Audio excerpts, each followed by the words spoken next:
Pemirsa, juru bicara Komisi Pemberantasan Korupsi Setio Budianto mengatakan KPK mendatangkan 9 dari 10 orang yang tertangkap dalam operasi di Riau ke Gedung Merah Putih KPK Jakarta untuk diperiksa. Selasa 4 November, pihak yang diamankan tersebut salah satunya Gubernur Riau Abdul Wahid.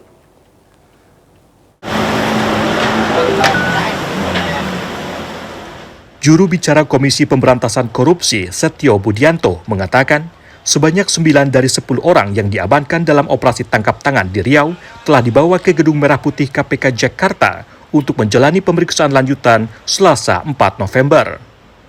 Di antara pihak yang diamankan termasuk Gubernur Riau Abdul Wahid bersama 8 orang lainnya. Seluruhnya ditangkap dalam operasi pada Senin 3 November. Dalam waktu 1 kali 24 jam, KPK akan menentukan status hukum terhadap para pihak yang diamankan.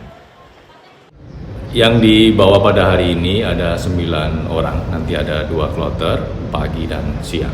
Jadi selain pihak-pihak yang diamankan, ada juga sejumlah uang sebagai barang bukti yang diamankan dalam kegiatan tangkap tangan ini. Hingga kini, KPK belum membeberkan secara rinci kasus korupsi yang diduga melibatkan Gubernur Riau.